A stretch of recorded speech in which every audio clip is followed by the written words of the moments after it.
Evo nas nazaj v remote podcastu, v malo krneni obliki. Andrej je na dopustu in on očitno dopuste resno vzema, sem videl. Ker jaz sem tudi, nisem doma, ampak taka stvar mi je čist taka dopustniška. No. Tako ful hvala, ker ste si vzeli čas. Spet, Luka, Jaša, Alen. Kako ste kaj? Jaz sem kar kul, prišel glih s počitnic in se počutim res poln energije. Zelo podobno, tudi jaz sem bil na počitnicah. Jaz nisem bil na počitnicah, tako da imam malo problema z energijo. Se sliši? Ampak imam samo še en teden do počitnic, tako da nekako čakam na to in drugače pa nič, oddelal bom lepo še en teden in pa na počitnice. Nice. Ja, danes smo si zamislili jaz sem si zamislil eno tako epizodo o kešu, ker vi ste vsi strokovnjaki za denar. Malo bolj specifično sem mislil, da bi govorili o kripto industriji, revoluciji, filozofiji, vse, kar nam pade pač na pamet, ne. Ful bi me zanimalo, kako vi osebno gledate na to subkulturo, lahko tudi rečemo. Kdaj ste se prvič srečali, koliko mislite, da je neke prave revolucionarne tehnologije, koliko je pa nekih utopičnih pričakovanj, koliko je hajpa, špekulacij. Mogoče celo procentualno, ampak zdaj mogoče moramo samo povedati, da smo 7. julija 2022 in bom probal kar pošerati screen z ene parimi stvarmi.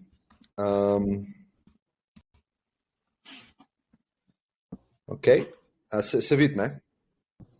Ja. Ok, ene par stvari se je zgodilo v zadnjih parih tednih.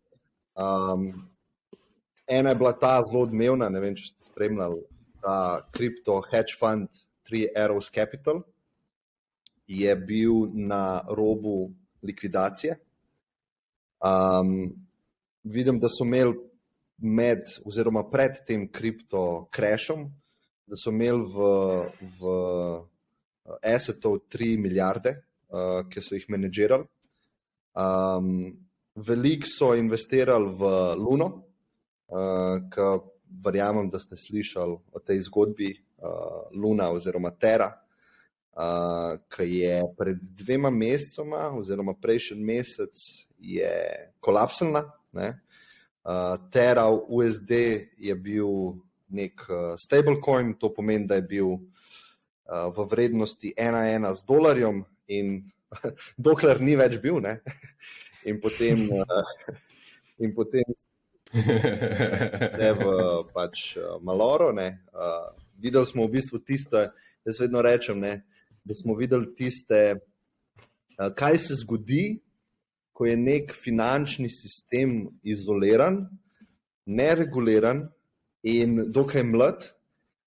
Če se spomnimo leta prejšnjega stoletja 1929, kjer so vsi šli v banke po te svoje depozite, in v bistvu so ugotovili, da ni dovolj tega denarja, in potem se je ustvarila neka panika in zelo podobno se je ustvarjalo pri tej Terra zgodbi.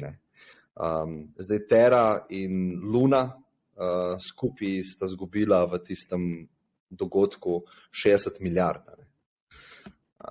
To je bil en dogodek, to je to, kar sem govoril, kažem zdaj članek iz Wall Street Journala za kolaps Terre USD. Tukaj sem najdel en članek, kjer so te ljudje, ki so delali na tem projektu, v bistvu jim je bila v Južni Koreji prepovedan izhod iz države, tako da niso mogli odleteti nikamor drugam, ker se nekako pričakuje, da bo prišlo do ene preiskave, in da bo mogoče celo kdo pravno odgovoren. to je mogoče malo povzetka. Potem ne, pa prejšnji teden se je pa začel dogajati, da so vse te recimo posojevalnice oziroma te startupi, kot so Nexo, BlockFi in predvsem Celsius, ne, to so v bistvu neke platforme, kjer ti gor naložiš svoje kripto sredstva in v zameno za to, ker si jih zaklenil tja, dobivaš nek donos, ne, dobivaš nek procent obresti in oni potem naprej ta sredstva pošiljajo z nekimi leveraged inštrumenti, ne, in zgodilo se je tole je blok od Celsiusa, da so pauzirali vse dvige sredstev iz platforme. Ne. Sprav tista sredstva, ki so bila tvoja, jih v bistvu nisi mogel, ne moreš do njih dostopati še vedno. Ne. Tako da to je nekako tak, to je nekako povzetek, mogoče začetka, bi jaz rekel, naslednje kripto zime, kako rečemo, ne, nekega obdobja, ki je sentiment na trgu zelo pesimističen, ne, to nismo prvič videli, ampak bi rekel, da to so bili glavni nekako taki razlogi za to, poleg klasične finančne recesije, o kateri smo govorili, ki prihaja, ne, smo videli, da je kripto pa klasični finančni trgi, da so še vedno zelo povezani med sabo. Tako da to je bil nek tak kratek povzetek. Ne. Zdaj pa mogoče bom rekel, Luka, ne, ti, ki si malo bolj kritičen glede futurizma pa hajpa, mogoče, kako ti vidiš to tehnologijo nasplošno, ne, kripto tehnologijo ali pa kriptoindustrijo, ne, koliko je klenga prave tehnologije, ki bo spremenila svet, ki bo vplivala na svet, koliko je pa sam nekega hajpa pa špekulacij, pa lahko poveš v procentih. Ne. Ja. Jaz bi mogoče samo še k tem trenutnim dogajanjem dodal, da je v zadnjem, mesecu dni bilo tudi ogromno odpuščanja v kriptoindustriji. Mislim, da je ta Coinbase kar nekaj, ali je bilo 20% ljudi odpustil. Bitpanda, to je platforma za trgovanje, ki je bazirana v Avstriji, tam tudi mislim, so odpustili med 25 pa 40% ljudi in to so bili vsi startupi v bistvu z ogromno fundinga, z ogromno denarja, da tudi to je za mene že nek tak dodaten močen signal, kako oni vidijo trenutni trg, pa v bistvu rast, ne, ker predtem so vsi zaposlovali za tudi nenormalne plače krat 2 proti tržnim vrednostim, samo zaradi tega, ker so vsi videli to ogromno rast. Zdaj pa mislim, da so nekako vsi malo znižali ta pričakovanja, pa malo bolj pesimistično gleda na prihodnost. Mogoče samo, če ostanemo pri teh novicah, so še kakšne druge take novice, Ale in Jaša, ki mislite, da so relevantne, ali če ne, pa grem jaz v Klemenovo vprašanje. Ja, mislim, jaz bi rekel, da sigurno kot nek povzetek vseh teh novic, neka kriptozima, se mi zdi, to je pač glavni kontekst. Seveda pa kriptosvet postaja vsako leto splošno plus minus vedno večji. In ko je enkrat zima na nekem segmentu trga, ki ima 100 milijonov uporabnikov, približno kripto toliko ima po celem svetu, je to velik dogodek, ne? Ker da vse pade 80-90% za 100 milijonov ljudi, to je nekaj mogoče nenavadnega. Ne? Nimamo glih te neke primerjave, saj jaz nimam primerjave v preteklosti, kjer bi 1,5% ljudi, koliko je to, da si na tem planetu, recimo, da nas je 7 milijard, se pravi, kakšen procent, pa karkoli, da je v bistvu ima impact od neke zime. Ne? In to se meni zdi vredno pogovarjati, ker tukaj so prihranki in razni, ne vem, upi milijonov ljudi, v bistvu reducirani na 10%, kar je bilo pred, ne vem, pol leta ali pa 7 meseci. S tem, da bi rekel, da na splošno finančnem trgu se dogaja neka korekcija in veliko podjetij na finančnem trgu, takih, bi rekel, stable podjetij, ali Facebook, ali Twitter, ne vem, karkoli, kjer folk investira, je tudi padlo, ne vem, 50%, ne. Se pravi, ni to samo kripto, ampak kripto je pa še to bolj padlo, ne. Ja, to je res. Mogoče samo 2 komentarja z moje strani, ker si rekel, da vedno večja postaja industrija, poleg tega pa vedno kompleksnejša postaja industrija, ne? Se pravi, tukaj imam predvsem v mislih to, da je folk, recimo, je greedy po svoji naravi, ne? In donosi niso dovolj, kakršnikoli bi bili, a ne? Vedno se išče višje donose in nekdo ti bo obljubil višje donose. A ne? In da dosežejo to, a ne, morajo delati neke s finančnimi inštrumenti, morajo delati neke kompleksne stvari ali pa celo mahinacije, bi jaz rekel. A ne? Se pravi, Celsius ti vzeme kripto, on ga za večjo vsoto nekam drugam da, a ne? In to je v bistvu hišica iz kart, to je taka kompleksna. Ne? In tukaj, ki je neregulirana, ne, vidimo v bistvu take masakre, a ne, ki so v bistvu, jaz mislim, da se jih bomo mogli navaditi, a ne, dokler ne bo res neka jasna regulacija prišla v to sceno. A ne. Kaj se sme, kaj se ne sme in zaščititi, kot rečejo, ne, navadne investitorje. Ja. In jaz... To, kar ti rečeš, sem to bi tukaj se navezal na to, kar si ti rekel. To, kar si ti rekel, je res, da postaja vedno kompleksnejša, ampak jaz mislim, da je to napačna prispodoba, ker vsaka stvar, ko raste, postane vedno bolj kompleksna. Ne pomeni pa, da je manj transparentna ali pa manj razumljiva. In jaz recimo dam primer. Ta celotna mapa vseh nekih cloud aplikacij, od data warehouses, data catalogs, ETL tools, integration tools, storage, trala. To je milijon enih podjetij, ki ti pogledaš to neko mapo, vidiš, razumeš svašta. Postane bolj kompleksna, ampak istočasno postane bolj mature, kar pomeni, da so neki use cases vedno bolj jasni, absolutno delajo value in vse skupaj pridodati temu, da je cela zadeva bolj transparentna. Medtem ko pri kripto, in jaz to govorim seveda iz enega relativno laičnega vidika, ker pač nisem v tej industriji vsak dan oziroma involviran nekaj preveč, se meni ne zdi, da tukaj zadeva postaja bolj transparentna sploh. Postaja bolj kompleksna, ker raste, po drugi strani pa se dogajajo neke čudni padci in zadeva še vedno je ekstremno nerazumljiva, kaj se dogaja. Ne? Tako da to je drugače kot v nekih cloud, recimo cloud trgu. Ne? Jaz se tukaj strinjam, jaz sem tudi v bistvu kripto-laik, torej ne ekspert kot naprimer Andrej, ki nam danes manjka, ampak meni se tudi zdi, da je to industrija, v kateri je še vedno en kup nekih prevar, neke manipulacije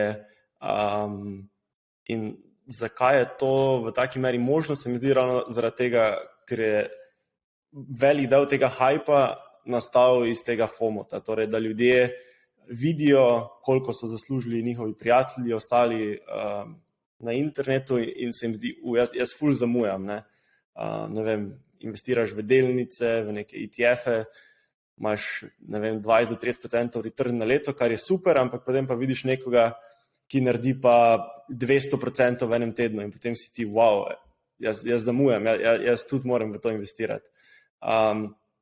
Tako da meni se zdi, da je velik del kriptotrga ravno ta FOMO sila pušala naprej pa v te mere, kjer smo na vrhuncu bili.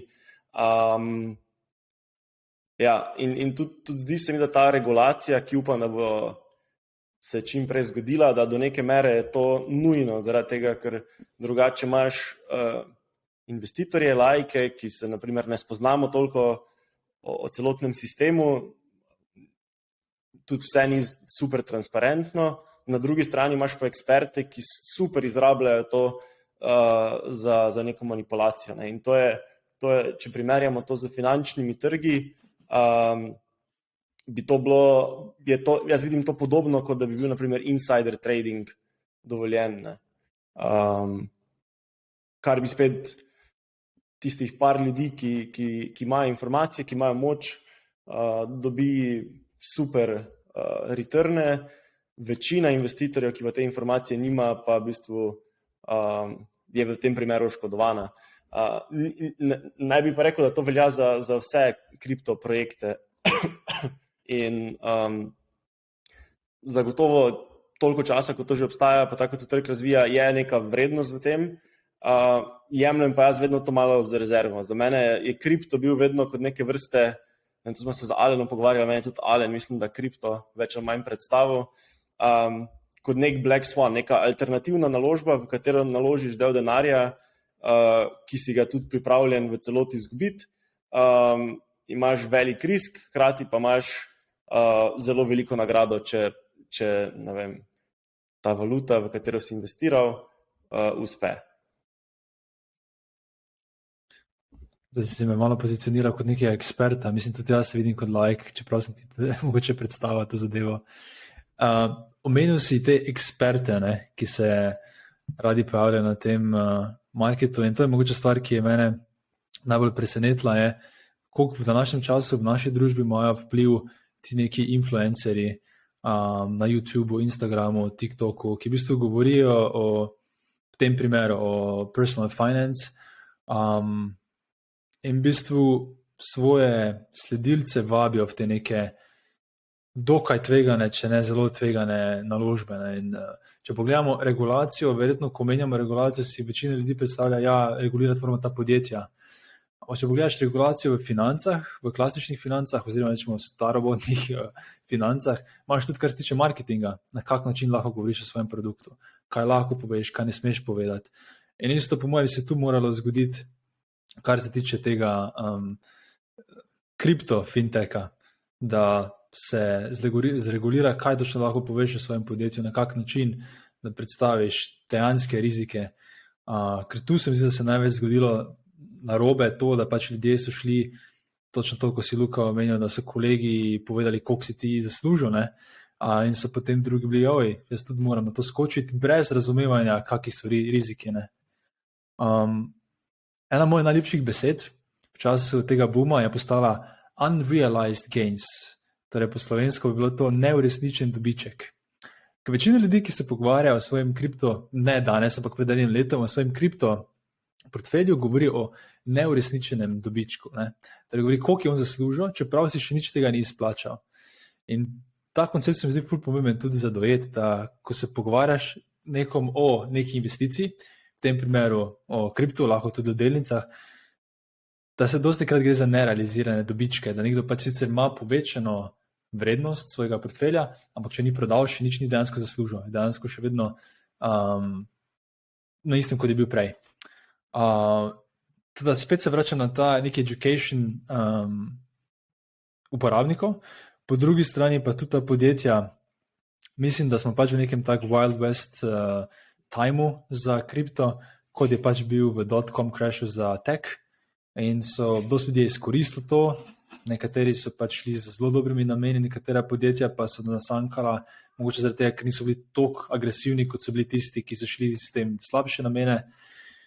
Teda moje upanje, da se zdaj v tej zimi to popuca, da se fajn popuca ta podjetja, da res ostanejo trustworthy, tiste torej, ki so vredna zaupanja, ker iskreno, naprimer, čeprav me ta svet ful zanima, si do zdaj nisem uspel, oziroma ne uspel, ampak upal nič iz teh večjih zgodb, razen Bitcoin pa Ethereum sta se mi zdela pač legit. Ostalo se mi vse zdelo I'm not sure. Še Coinbase bi tak, prehitro se mi zdi za sklepati neke zaključke. Mogoče ena stvar, ker glede na to, da nismo obviously eksperti, ne, in tudi se mi zdi, da je težko najti nekega eksperta tukaj ali pa ga oceniti, kdo je, kdo ni. Ne. Se mi zdijo paralele za stvarmi, ki jih poznamo, zelo neka močna podpora temu pogovoru. No. In tukaj bi rekel, da če ti gledaš vse stvari, ki so se nekako dogajale na tem kripto svetu in to, vidiš, da je težko ugotoviti, ko se z nekom pogovarjaš, ali ta oseba zadevo razume, ali pa v bistvu jo ne razume. In to je zelo problematično. To ti ne moreš, v bistvu zelo težko je obnavljati, kdo razume, kdo ne, razen preko nekih tako imenovanih credentials. On ima computer science PhD, on je naredil en startup, on je prodal, on verjetno nekaj razume. Ampak to ni dober pokazatelj. Ti moraš razumeti sam, da nekdo razume. Se pravi, ta prvi nivo, a veš, kdo stvari res razume, kdo ne, tukaj je zelo težko to določiti. Drugi nivo je pa, ko ena firma dobi funding, pa se hitro dobi 5, 10, 15 milijonov na teh coin IPO-jih oziroma ICO-jih oziroma kogarkoli. Kako preveriš kot investitor, ali te ljudje delajo pošteno oziroma quote on quote na polno, ne? Ali se samo zajebavajo. In te dve stvari nasplošno v velikih investicijah ni možno dejansko dobro preveriti. In pokazatelj tega je, kot je Alan rekel, da praktično 90% stvari niha neverjetno oziroma pade neverjetno. Imamo kriptoskeme in tako naprej. Tretja stvar, ki je pa zelo zanimiva, je pa to, da celotna industrija se giba na podlagi nekih leading indikatorjev, ki so cena Bitcoina, cena Ethereuma. In ko to pade kar vse skupaj.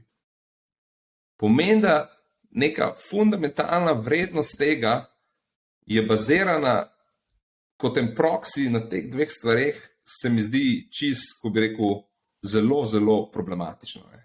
To je, da bo, ne vem, padel bo Facebook, ki ima slabše rezultate, in potem bo takoj padel Apple, čeprav ima Apple, ne vem, mogoče dobre rezultate. Ne. To se načeloma na trgu delnic ne dogaja, samo če je nek sistemski crash. Ne. Se pravi, te tri stvari, ne veš, kdo res razume, kdo ne, ne veš, kdo res dela pošteno in na polno, in tretja stvar, cela zadeva je toliko povezana po cenah, da v bistvu na koncev sploh nima veze, kaj en mali projekt dejansko dela, itak bo cena padla, če bo padla cena Bitcoina. Se pa te tri zadeve so meni vse tri zelo problematične, pa me zanima, ne vem, kako vi na to gledate. A veste, kaj sem vas hotel vprašati? Hotel sem vas vprašati, ker smo govorili o regulaciji, o skemih, o marketingu, ki je pač mal na robu. Kje v bistvu potegnem črto, z regulacijo, da se ščiti ljudi, ali pa da se ljudem pusti, da zajebejo, po domače povedan, pa da se upečejo. Ker jaz zdaj, to je po mojem odvisno od osebne filozofije ali pa pogleda na svet, jaz dosti bolj sem na tej strani, da bi pustil ljudem, da se pač te stvari, vključno delnice, da se kupujejo, prodajajo, ker to, kot vemo, ni tako enostavno bilo včasih, ali pa sploh, recimo, če hočeš biti venture capitalist v Ameriki, moraš v bistvu imeti licenco za to. Tako da nek dostopnost teh trgov ali pa early stage startupov, dostopnosti sploh ni za navadne ljudi, za Main Street, kot oni rečejo. Imamo Wall Street pa Main Street. Kje je zdaj ta meja? Koliko mora država zdaj ščititi posamezne ljudi pred samim sabo? Tako. Mogoče Alan, ti lahko daš svoj view. Mislim, da zelo lepo si na koncu rekel pred samim sabo, ne? Ampak regulacija mislim, da te tu ščiti pred temi ljudmi, ki so pač skemerji. In včasih težko ti kot ta končni uporabnik, konzumer, ugotoviš, če je on res skemer ali ne. Jaz se imam za mogoče digitalno savvy, torej digitalno vešč, ampak kljub temu za vse te, ko si jih prej kazal, Celsius, Nexo, ne vem dovolj, da bi ugotovil, res lahko zaupam ali ne. In to je tudi njim v interesu, da jim zaupam. Teda razumem, da v začetni fazi neke industrije pač enostavno ni regulacije, ampak to zaradi tega, da pač omogočimo več inovacij. V določeni fazi pa so regulacije tudi za ta podjetja dobra. Mislim, da treba biti ful pazljiv in neke pri regulaciji, ne? Da neke zdaj trenutno predloge, ki jih ima Evropska komisija, so zelo vprašljivi, ki ne vplivajo samo na varstvo potrošnikov, ampak tudi dejansko potem na samo inovacije, ker grejo predaleč. Ima verjetno neke svoje agende zadaj, kar se tiče monetarnega sistema in podobno. Treba neko zdravo mero, tako kot pri vsem, zbrati, ne. En moj ljubših teh kvotov je everything in moderation, even moderation itself. Pač ne iz neke ekstreme z nekimi zadevami, pač treba najti tisto srednjo pot in mislim, da neka regulacija je fajn je, da mi zaupamo bankam, da veš, da tudi če propade, ti bo država zdaj krila še 100,000 evrov, tako je vsaj v Evropski uniji, veš, da imajo licenco, pa lahko zbiraš med njimi. In isto bi pričakoval neko določeno regulacijo, ki me ščiti, obenem pa upam tudi kot uporabnik, da bo inovacija naprej.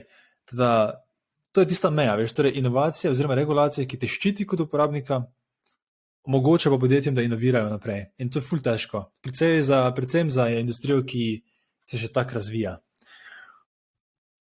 Ja, teda bomo videli, no, kako bo to šlo. Ampak to je moj vidik. Teda jaz ne bi, tako rečemo, čisto na začetku industrije je itak po defaultu se zgodi, da se uporabniki upečejo, ampak ko imamo že te zgodbe, kaj je lahko narobe, pa vseeno pričakujem regulatorja, da bo vstopil, ker je tudi v interesu podjetij. Ja, se absolutno strinjam. Če ima kdo kaj, lahko skočil dveh na to temo. Če ne bi pa jaz mogoče eno ločnico ali pa vprašal bi, kako vi vidite to ločnico med Bitcoinom pa vsemi ostalimi žetončki ali pa tokeni ali pa kriptovalutami. Veliko različnih izrazov je za to, ne? Ampak jaz mislim, da je tako v današnjem svetu ali pa sploh, ko potekajo debate o kriptoindustriji, da je veliko škode narejene, ker se to vse skupaj meša, ne? Se pravi, lep primer je to, kar je Luka govoril, ne? Se pravi, če jaz izdam nek žeton, ki je moj in sem influencer in grem potem jaz na družbena omrežja ali pa kupam ostale influencerje, recimo Kardashian je imela to sceno, Logan Paul, vsi te, ki jih tam mali spremljajo in začnejo oglaševati ta moj token. Se pravi, tukaj imamo konflikt interesov, ne, in to se tudi preganja pravno. Ne. Zdaj pa, če gremo nazaj na Bitcoin, je pa tukaj popolnoma druga zgodba, saj po mojem mnenju ali pa vidiku, zato ker jaz ne morem izdajati novih bitcoinov, jaz nisem ustvaril bitcoina, tudi tisti, ki ga je ustvaril, nima kontrole nad njim, in jaz mislim, da se tukaj zgodba, vsaj z mojega vidika, popolnoma spremeni. Luka, recimo, tvoj view na to, na ta distinction med žetoni. Jaz se tu zelo strinjam z Alanom. Za mene sta tudi dva žetona, en je Bitcoin, drugi je Ethereum. Vse ostalo pa mogoče delam kakšnemu žetonu krivico, pa je vrednost, ampak za mene vse ostalo v bistvu skoraj ne obstaja. Prvo kot prvo nimam niti toliko časa se poglabljati, pa spremljati vseh teh projektov, pa novosti. Po drugi strani se mi pa zdi, da sta to neka taka dva, ki sta res uveljavljena, z velikim komunitijem, ki to razvija naprej, ki to izboljšuje in sta se nekako čez čas tudi obdržala in do neke mere dokazala. No? Zdaj, Bitcoin je omejen, Ethereum ni, Ethereum ima te monetarne politike oziroma to implementira, ali so že implementirali, to niti ne vem točno, kje trenutno zdaj to je. Ampak ja, jaz sem vedno v bistvu v te dve valuti nekako najbolj zaupal, če lahko temu tako rečem. Je pa tak, ne, Bitcoin sam po sebi sicer je omejen, ampak vrednost ima zaradi tega, ker ljudje verjamejo v njega. Nima, naprimer, če ga primerjamo z zlatom, zlato ima neko fizično vrednost, ga lahko uporabljaš za nakit, ga lahko uporabljaš kot prevodnik, ima še neko dodatno vrednost kot samo dogovorjeno vrednost. Ne? In pri Bitcoinu se mi zdi, da je pač nekako temelji na zaupanju skupnosti, da se ta skupnost strinja, ok, Bitcoin ima vrednost in to bomo uporabljali kot neko shranjevanje vrednosti ali pa zaplačevanje karkoli. Ne? In mislim, da lahko tu naprimer zelo vpliva ravno take stvari, ti skemi tudi potem mečejo slabo luč naprimer na Bitcoin in vprašanje, kaj se bo spet zgodilo z regulacijo tega. To so vse neke stvari, ki lahko zelo spremenijo neko mišljenje te skupnosti, ki trenutno verjame, da je Bitcoin dobra kriptovaluta za shranjevanje vrednosti. Vse recimo vidimo, da Kitajska je, ne vem, pred nekim časom, leto dvema, pač prepovedala kriptovalute in seveda ima to vpliv na cel trg in milijone ljudi tam pač je zgubil vse. Ne. Tako da tukaj še vsem glavno moč nima Bitcoin in ker sam bo šel, kamor bo šel, ampak bojo države rekle, kaj se bo z njim zgodilo. Ne. To je pač treba vedeti. Ne. Tudi, ne vem, davki, ki se plačujejo oziroma ne plačujejo na donose tega, se mi zdi absurdno, da se plačuje davek na donose vsega drugega, pa ne na Bitcoina. Ne. Tako da meni se zdi, da je v laičnem smislu samo ene par stvari v tem kriptosvetu jasno, bi rekel, zacementiranih in dognanih. Ne? In ena stvar, ki je dognana, je, da recimo Bitcoin oziroma kriptovalute na splošno, pa še posebej Bitcoin, ima neko moč kot alternativno sredstvo, kamor ti vlagaš svoj denar. S tem ni absolutno nič narobe.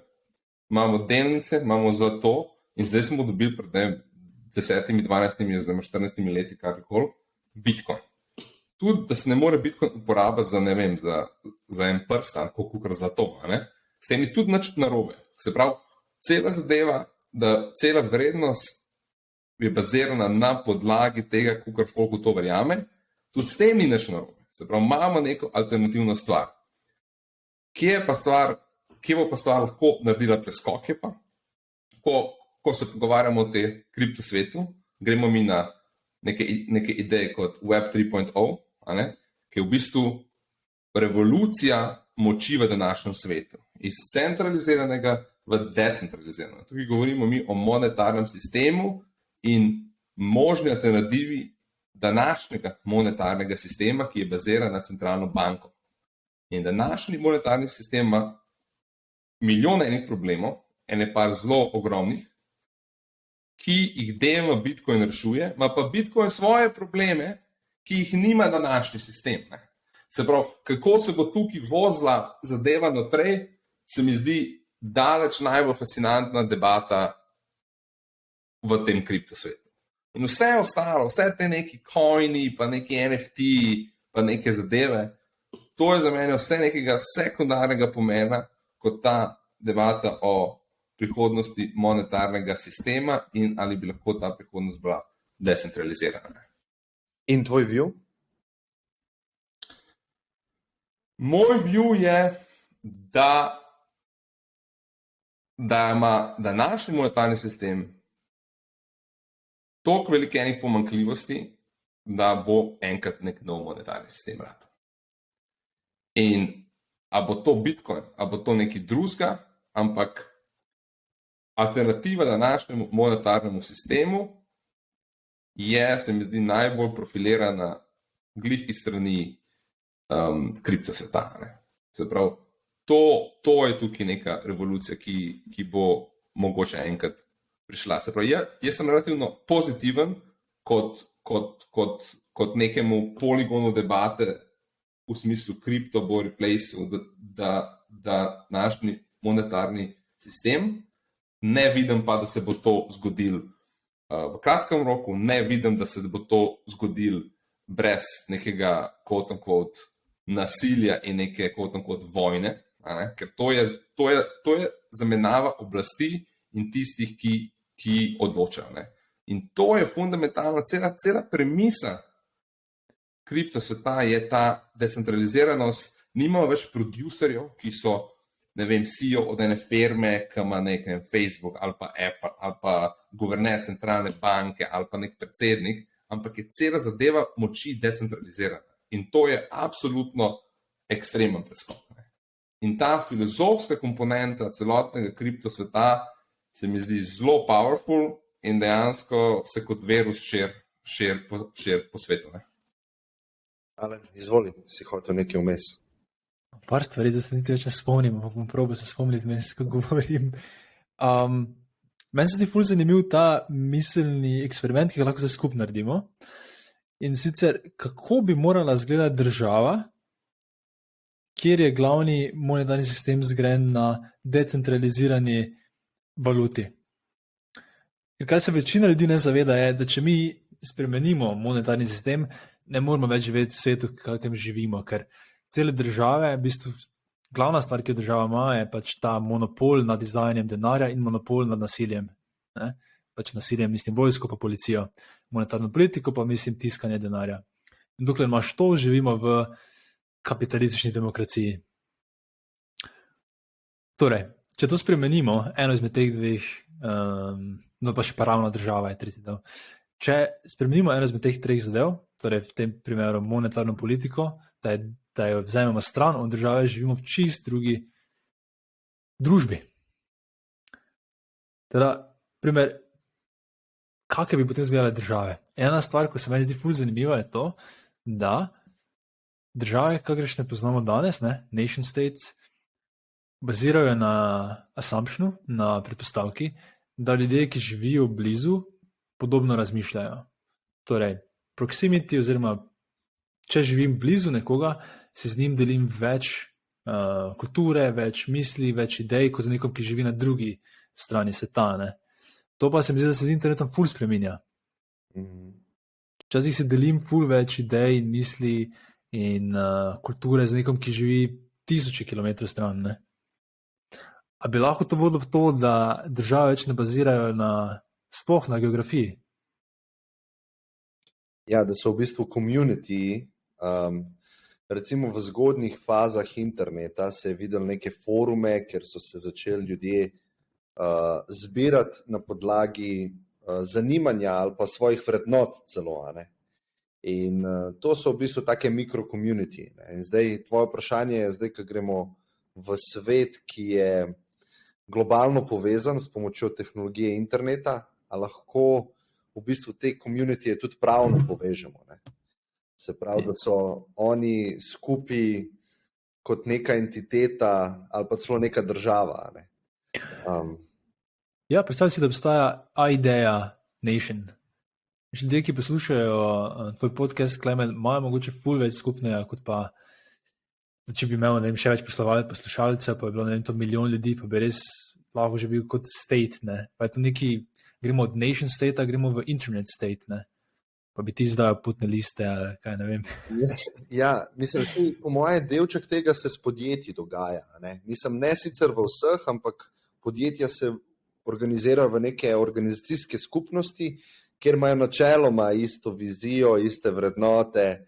Ni vedno tako, ampak to je nekako taka ideja.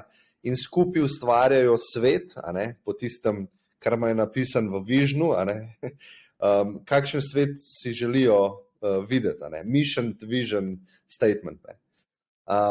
Ampak klej jaz mislim tako, da če verjamemo v ameriško idejo individualizma pa svobode, to, kar so oni s temi malimi zveznimi državami hoteli narediti, kar je taka zelo zanimiva ideja, se pravi, živimo v skupni državi, ampak ti se lahko med zveznimi državami premikaš.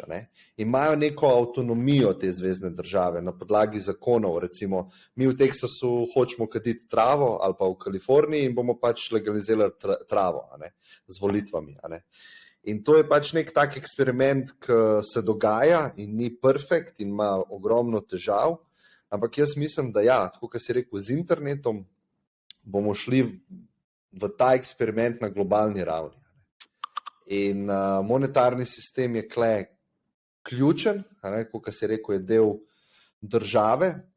In mene osebno, kar pri trenutnem sistemu, da me moti, je to, kar smo imeli tudi debato v Messengerju, je, da ne bazira na realnosti.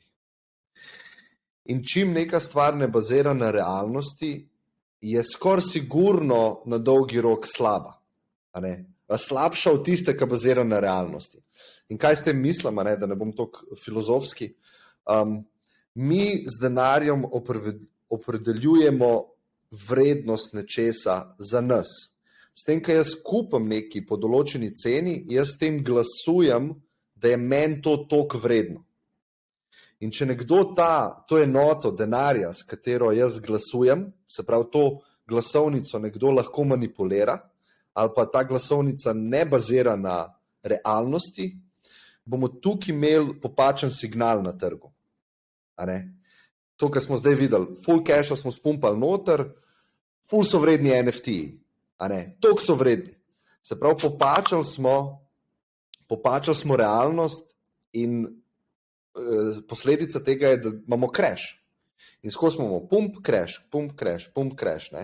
In jaz mislim, da je to zaradi tega, ker imamo tak monetarni sistem in veliko kapitala je neučinkovito alociranega zaradi tega. Veliko firm preživi, ki ne bi smele preživeti. Veliko stvari se ustvarja, ki se ne bi smele ustvarjati. Če bi vsi realno glasovali z nekim denarjem, ki je pač fiksen, tako kot je bil celo našo zgodovino.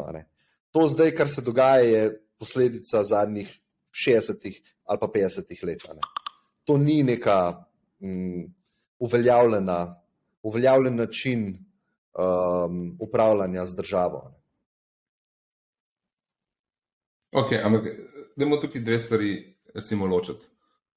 Ena stvar je kapitalizem, pa ne kapitalizem, jaz bi to popolnoma na stran, pa se dajmo pogovarjati, da gremo v isti kapitalistični sistem oziroma gremo naprej z istim kapitalističnim sistemom, kakor zdaj, in se samo pogovarjamo konkretno o denarju, o vsoti denarja in kdo z tem upravlja in kdo določa njegovo vrednost.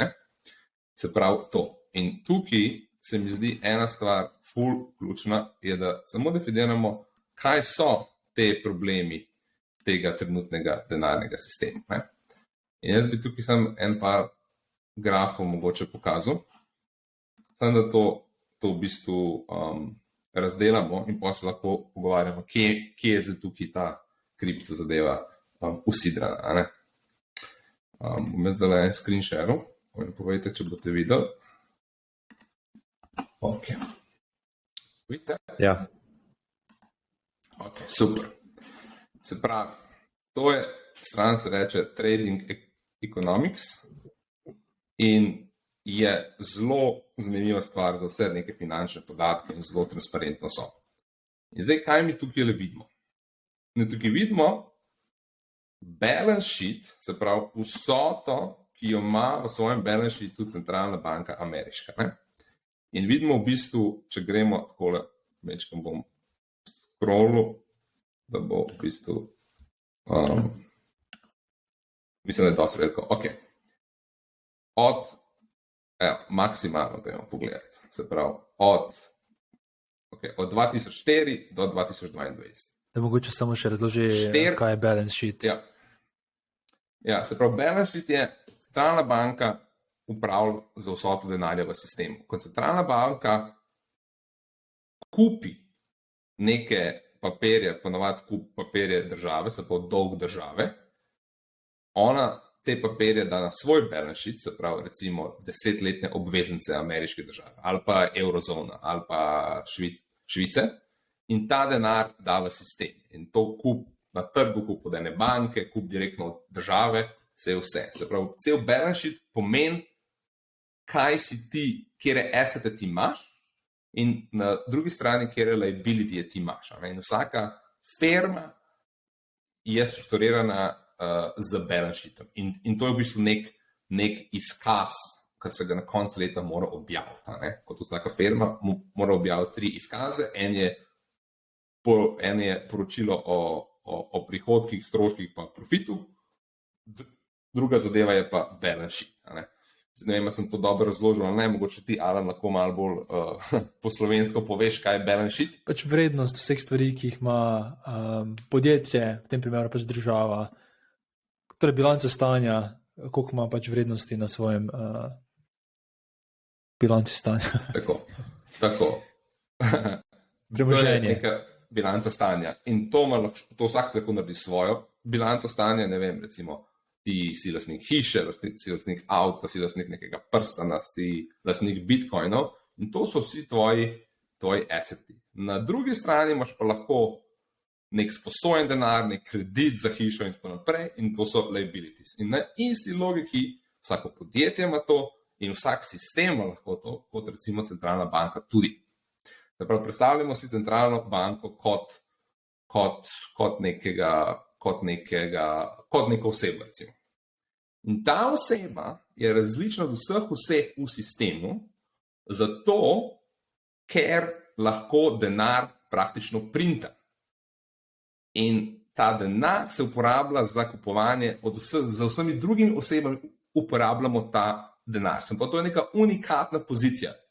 Kdo pa seveda centralna banka upravlja, to je načeloma neodvisna institucija, ampak seveda država ima tukaj moč. Se pravi, kaj ti to pove? Da država ima v bistvu neomejeno denarja in primat in monopol nad tem, da lahko kreira denar. In zdaj gremo gledati ta graf. Okay?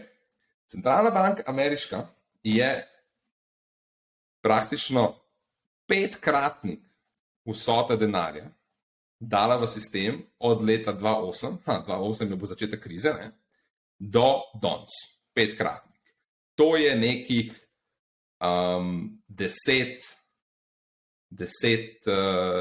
milijonov in to je milijon, se pravi, mi tukaj govorimo o 10 trilijonih. Okay? 10 trilijonov in ta njihova vsota. Pol gremo gledati evroobmočje. Ista zadeva centralna banka evropska. Tukaj se mi ta graf zdaj loada, ampak videli bomo, ko bo tole naloadan, da praktično so isto, ne vem, krat 4 so pač šli gor, od leta 2008. Pol imamo Švico, Švica je šla gor, mogoče nekje krat 5, tudi. Se pravi, vse centralne banke so to povečale. In zdaj, kakšen ima to vpliv dolgoročni? Tudi to v bistvu vemo. Dolgoročni ima vpliv, da je kar naenkrat v ekonomiji ful enega denarja. In ta denar je razpoložljiv denar za investicije, za bitcoine, za posojila od firm, in na koncu ta denar tudi priteče ljudem v žep, kar smo videli v času korone, vsem so dajali neke dodatke. Ker nekaj metali te denar in pol ljudje kupujo bitcoine in vse ostalo. In kaj se pol zgodi? Pol lahko pogledamo pa še zadnja stvar, lahko pogledamo pa indeks cen. In indeks cen, recimo tukaj imamo evroobmočje, temu se reče CPI indeks, okay? In gremo gledati in vidimo, da je šla cena zgor se praktično od leta ne vem, 2007-2008, je cena vseh stvari šla gor, recimo, krat 1,5. In isto lahko vidimo v Ameriki in isto lahko vidimo v Evropi. Se pravi, kaj se dogaja, je, da konstantno cena stvari gre navzgor.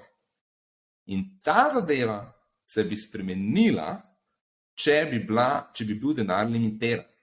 In zdaj si predstavljamo, da imamo Bitcoin, kjer je vso število Bitcoinov limitiranih na 21 milijonov.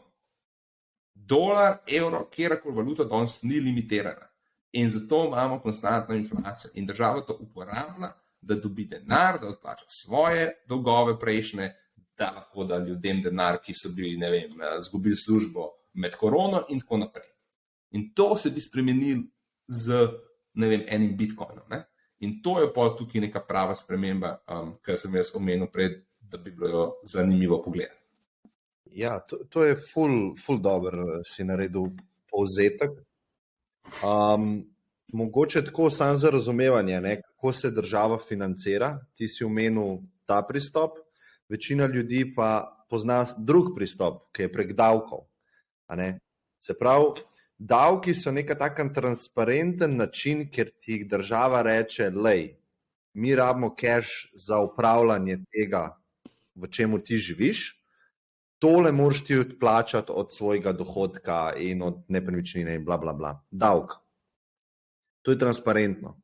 To, kar si pa ti zdaj prikazal, je pa netransparenten način obdavčitve, zato ker jaz zaslužim neko vsoto denarja v času 1, potem čas mine in imam čas 2 in med tem oni nov denar izdajo za financiranje države. To pomeni, da so mene oni obdavčili, ker sem jaz ta denar držal. Ampak to je prikrita obdavčitev. Folk o tem ne razmišlja toliko. Mogoče jim je celo fajn, zato ker kupijo neko nepremičnino in gre ta nepremičnina gor, in kupijo malo zlata in gre zlato gor, Bitcoin gre gor. To ful se mi zdi, da v družbi se o tem sploh ne govori, da je to neka taka kraja časa, ki se izvaja nad ljudmi, ki delajo. In to se mi zdi, da je nek tak moralni kor v tej debati. Ni samo dober, ni samo slabo, lahko debatiramo, ampak to se mi zdi nek tak kor, ki ga veliko ljudi ne razume. Da gre za, ko printajo cash, ti kradejo čas, zato ker si ti s časom zaslužil neko določeno vsoto denarja. To je res, ampak jaz mislim, da se tu moramo vprašati, zakaj so države to naredile in zakaj so se to odločile in zakaj so to, kaj je razlog za tem. In zakaj so začele printati denar? Glavni povod tega je bil, da so z temi finančnimi pomočmi skušale nekako prebroditi ta čas korone, kjer ogromno podjetij ni pač bilo zmožno poslovati oziroma je poslovalo z zmanjšanimi kapacitetami. In kaj bi bila alternativa brez vseh teh državnih pomoči? Bi bila verjetno to, da bi ogromno podjetij propadlo in tudi ogromno ljudi ostalo brezposelnih. Na nek način smo v bistvu vsi z inflacijo plačali za ta poskus države, da obdrži ekonomijo in službe na nekem nivoju. Ja, mogoče takoj ti dam, Alen. To je tisto, kar sem prej rekel, to je res, ampak to pol ne gremo več, nismo več v realityju. Se pravi, kaj s tem naredimo? Pol smo kot družba generalno manj učinkoviti.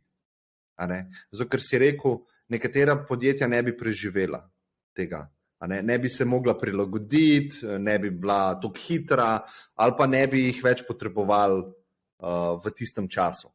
Ampak mi jih umetno vzdignemo in naredimo, da preživijo, s tem smo rešili veliko zaposlitev, pa trpljenja in podobno, ampak s tem smo kot družba, kot civilizacija manj učinkoviti.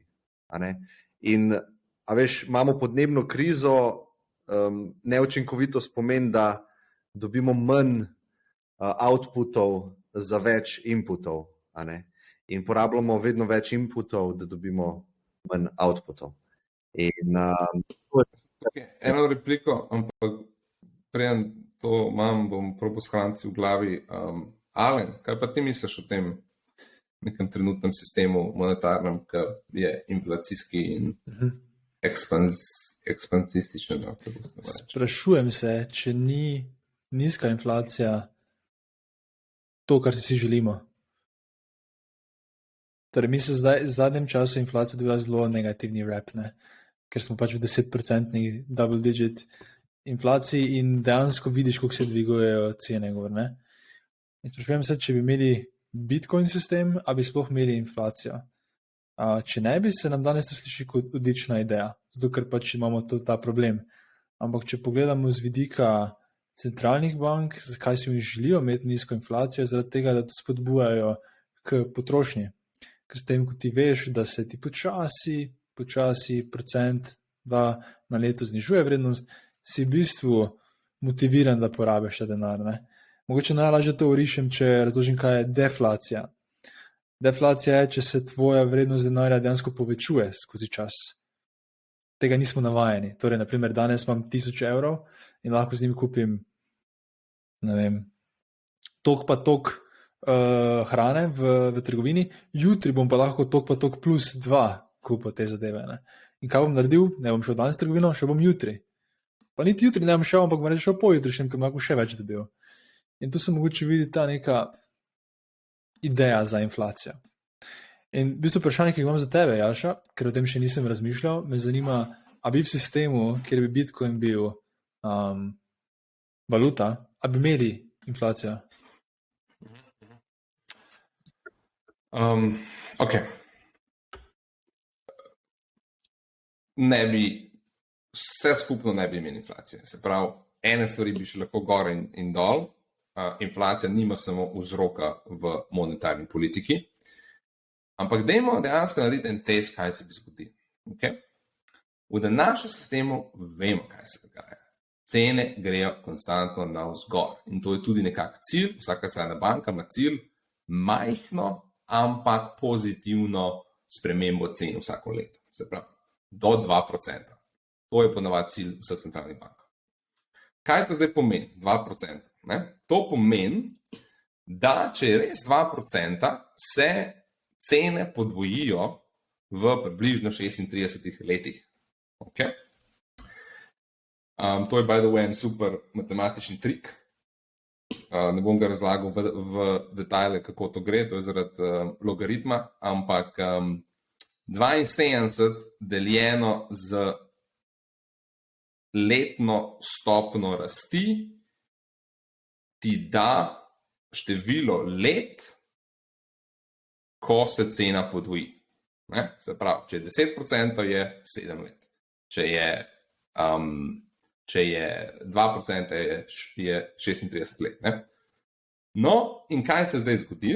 Recimo, Amerika od leta 60 oziroma od leta 74, zelo zanimivo, od leta 74, takrat, ko smo zamenjali iz standarda z zlatom, ne, se pravi, vsaka zadeva je bila konstantna v bistvu v zlatu, smo šli v tako manj free floating ta monetarni sistem, od leta 74 do danes so se cene merjene s tem consumer price indexom točno 6-kratnik je bil. Ne?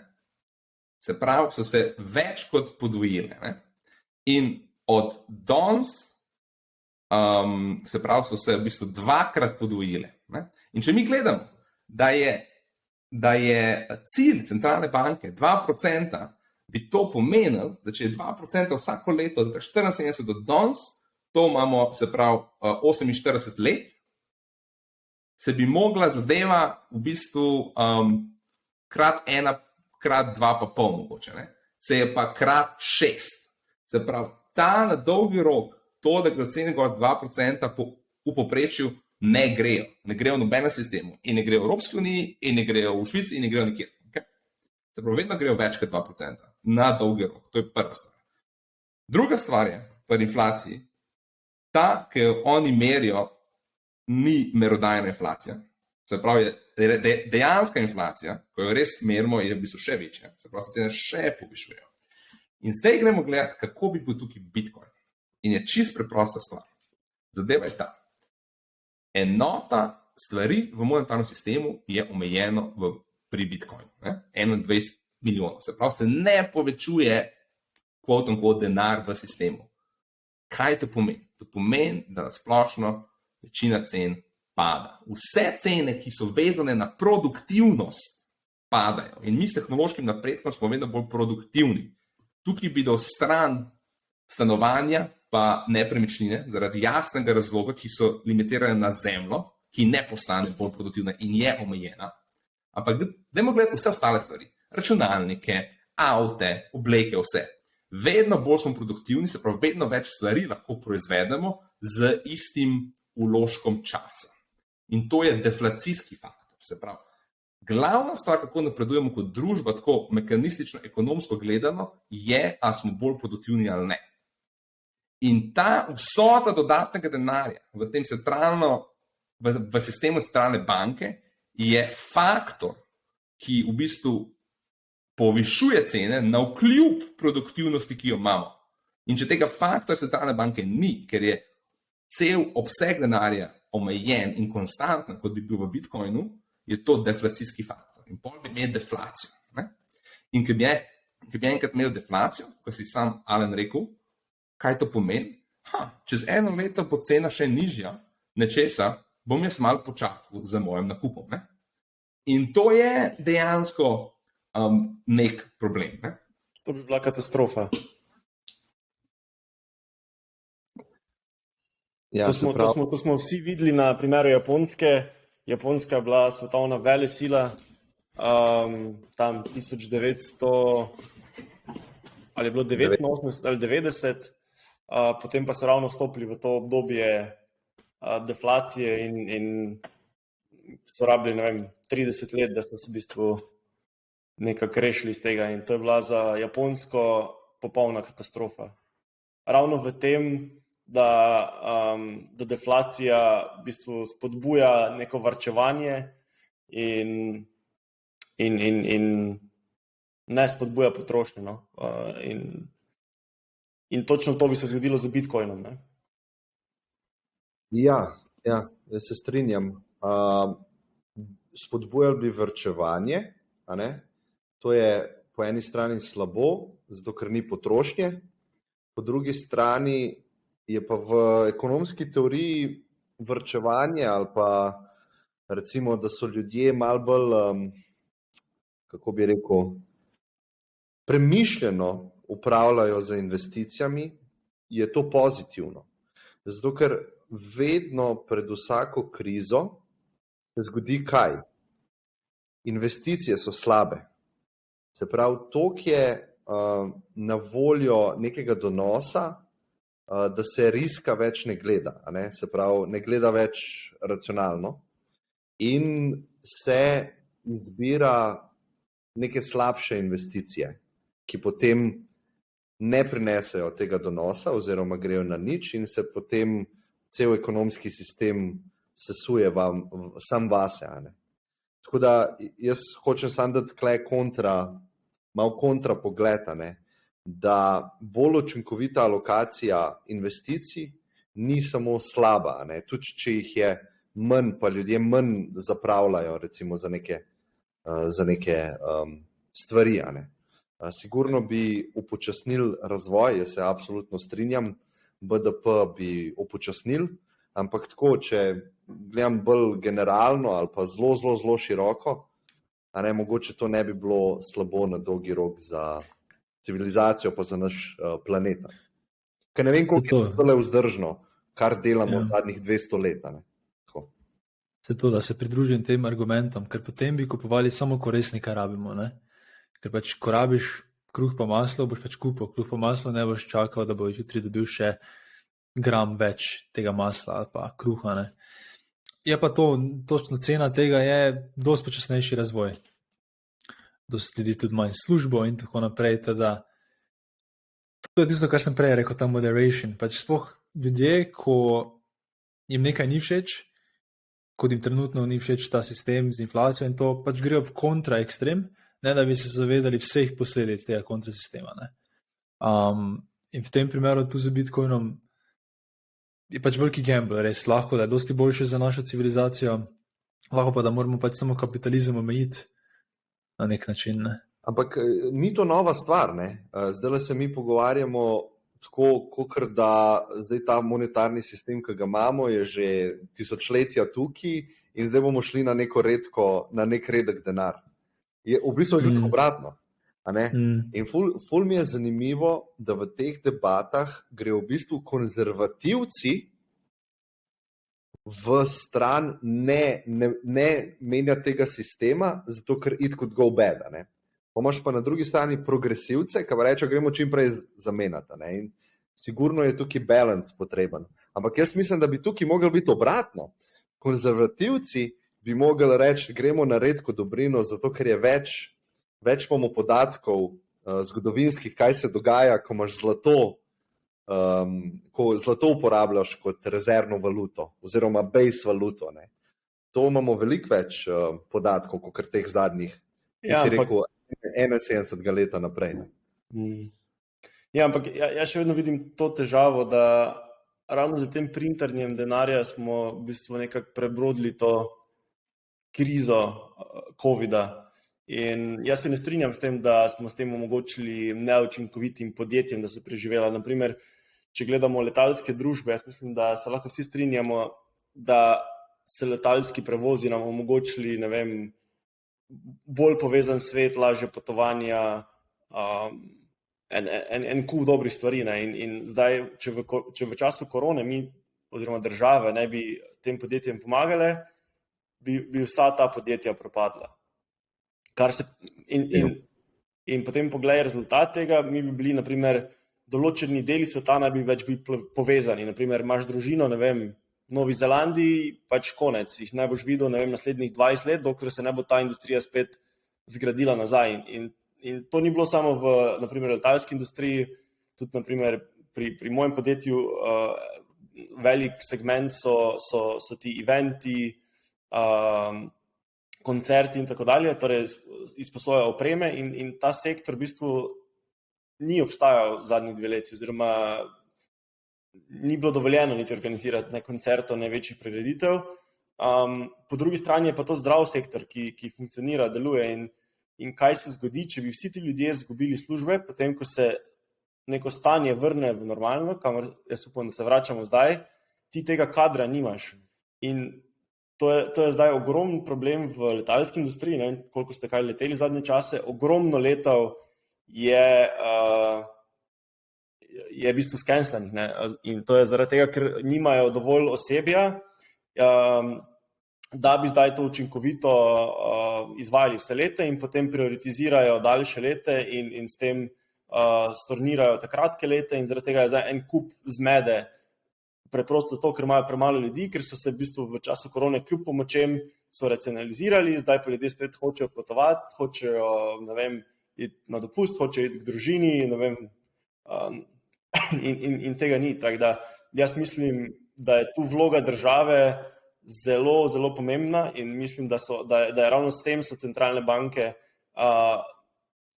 poskušale rešiti ta problem in zato so tiskale denar in smo v trenutni situaciji. In jaz bi rekel prej, ko da bomo se znašli v nekem decentraliziranem sistemu, jaz bi rekel prej bomo imeli neke bolj advanced, ne vem, državne sisteme, ki bojo delali še boljše predikcije z AI-em in bojo znali boljše določiti, do kakšne mere je treba spodbujati, printati denar, kje pa je neka točka, kjer že vidimo, ok, trenutno je mogoče pa tega printanja denarja malo preveč, pa se moramo malo zaustaviti, da ne dosežemo potem tega ekstrema, kjer so vsa sredstva, vsi asseti imajo nenormalno visoke cene in potem pride do zloma.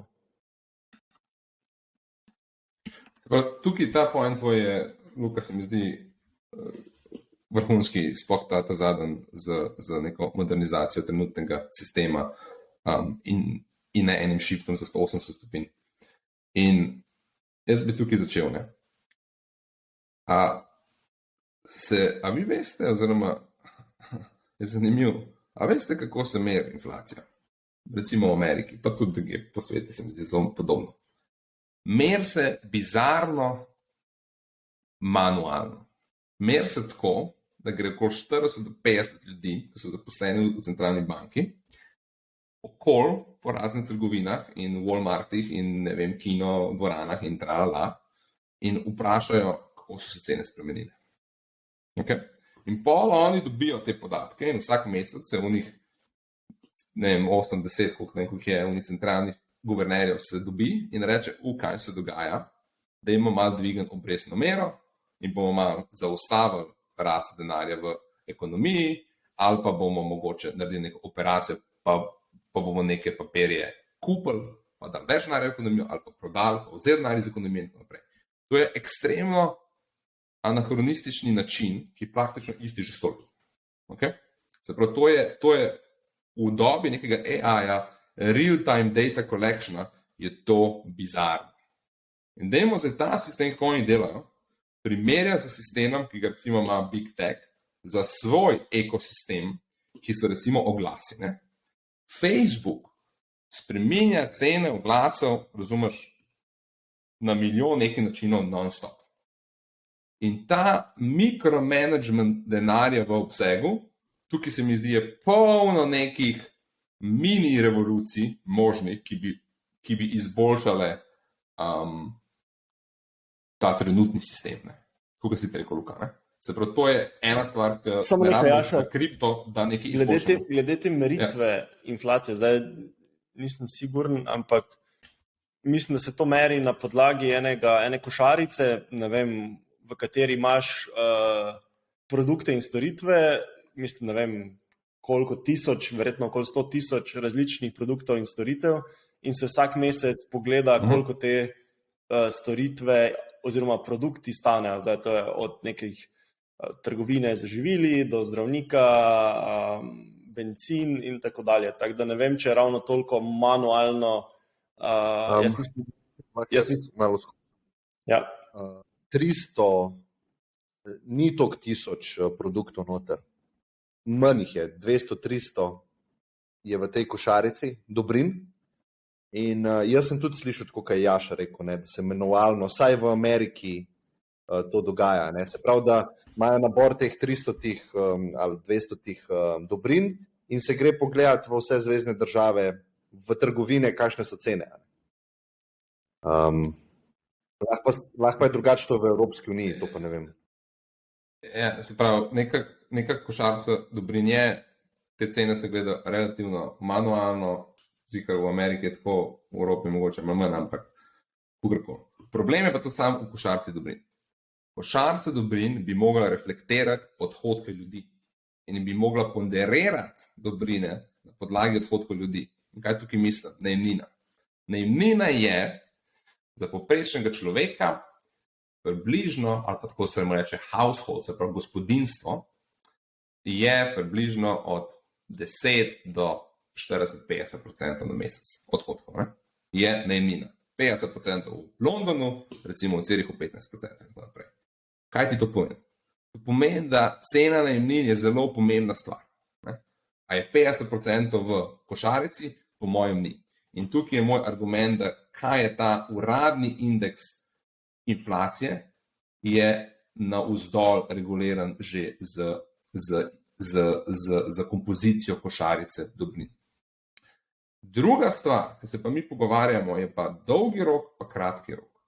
In politiki in tudi ljudje, dolgi rok je sestavljen iz kratkih rokov. To je, ne vem, mislim, da to rekel Milton Friedman, ne? Se pravi, there is no long run, ali to rekel John Maynard Keynes. Vse. Point je pa ta. 4 leta imajo politiki mandat. Če folk protestira, ker so cene, ne vem, benzina še navzgor, ker ni praznih stanovanj, kar folk protestira in je na ulici in meče kocke v parlament. Verjamem, da bo politika naredil vse, da bo to konkretno situacijo danes rešil. In jih briga dolgoročni sistem. Ne? Se pravi, celoten sistem je samo skozi kratki rok, na kratki rok, na kratki rok. To je ena stvar. Zadnja stvar je pa ta, kaj moramo mi optimizirati. Dobre investicije moramo jim pustiti, da preživijo. Tako, kot si rekel, sam Luka, vsi te ljudje, ki so organizirali dogodke, ki so imeli pizzerije, ki so imeli bare, vsi te bi propadali drugače. Ne? Se pravi, to še vedno kot society rabimo. In to uravnava točno ta količina denarja v sistemu. Po drugi strani moramo pa slabe stvari pustiti, da propadejo. In ta balans med dobrimi stvarmi pustimo, da preživijo, in jim omogočimo, da preživijo, pa slabimi, da prepadajo, to je ekstremno težek balans za v bistvu vsakem momentu uresničevati. In imamo napake na obeh straneh. In današnji monetarni sistem, po mojem mnenju, ščiti bolj to, da dobre stvari ne propadajo, za voljo nekaterih slabih stvari, ki preživijo 3, 4, 5 let, ker je toliko velik denarja v ekonomiji. Ja, mogoče sam ta hiter pogled glede tega, da letalska industrija ne sme umreti, to se strinjam, to je strateško pomembna stvar in država mora pomagati, da take stvari preživijo, sploh v obdobju krize. Ne? Jaz govorim kle o različnih načinih financiranja pomoči. Med drugo svetovno vojno, zadnjič sem gledal dokumentarc, večdelni dokumentarc oziroma serijo o vojni, ki se je dogajala v Pacifiku, ko je Amerika in Japonska sta se pač po Pearl Harboru pač mogle zmeniti, vojaško. In takrat je ameriška vlada potrebovala sredstva finančna za financiranje te vojne. In oni so izdajali vojne obveznice, se pravi war bonds. In to so oni promovirali, to je bila tako marketinška PR kampanja, dajte kupiti te bonce, pomagajte našim herojem, to je patriotska zadeva. Ne? In ljudje so prišli in kupili te bonce s svojim cashom in Amerika je tako financirala to vojno, ki je bilo potrebno zmagati. Ne? Vemo, kako se je vietnamska vojna, vojna v Iraku, nova vojna v Iraku, vojna v Afganistanu financirala. Tako, da ti ne vprašaš ljudi, a gremo financirati to vojno, ampak ti naprintaš cash, s tem ukradeš ljudem cash in financiraš to vojno. Ne? Tako da to je mogoče še en iz te druge strani pogled, ki se dogaja in to je nedemokratični proces. Ker ščitijo svoje stolčke, ti si pred volitvami, si Biden, rečeš, ok, korona, moramo nekaj narediti. Sigurno je motivacija, da nekaj narediš, pa rešiš stvari, ampak sigurno je tudi motivacija, da ti spadaš dober, pa tisti, ki bo največ keša dal ljudem, bo več glasov dobil. Tako da to tudi sigurno ni ok v tem sistemu. Drugač, to je vrhunski point, spet analogija na vojne in kako ene vojne so kot bile pravilne, dobre, ene pa ne in za vse smo rabili denar. In če tega manevrskega prostora nimamo, pač ne bi mogli v njih vojn tudi delati, ki so bile kao dobre. Drugač pa za vse nas, kaj lahko naredimo v času inflacije? Oziroma, kaj je protiutež inflacije? Kaj je antipod printanja denarja? Je delanje zastonj. Dobesedno, matematično, vsak, ki dela nekaj zastonj, reducira cene. In pomeni, da lahko tudi vsi sami naredimo par stvari za koga zastonj in s tem delimo breme inflacije. Zelo zanimiv pogled, radikalen, ampak verjetno, ja, jaz se s tem strinjam. Se strinjam. Saj smo že kar malo čez čas, ki je bil odrejen za to. Hočem tudi spoštovati oseben čas, če ga naše centralne banke ne spoštujejo. Tako da, ful vam hvala, no, ker ste danes si tudi vzeli čas za tole debato, meni je bilo spet ful v veselje. Pa se vidimo naslednjič ob novi tematiki, ali pa nadaljujemo to tematiko z Andrejem, ki si je Jaša zelo želi. To bi bilo zanimivo, ne? Se mi zdi, da Andrej tukaj bi rabo eno majico tretjega kempa. Neko mešanico med belo pa črno, neka siva majica, ker se mi zdi, da bi bila to spet ena. Ja, da bi bila cela ena druga debata. Ne? Alen, Luka, Jaša, ful vam hvala, pa se vidimo naslednjič.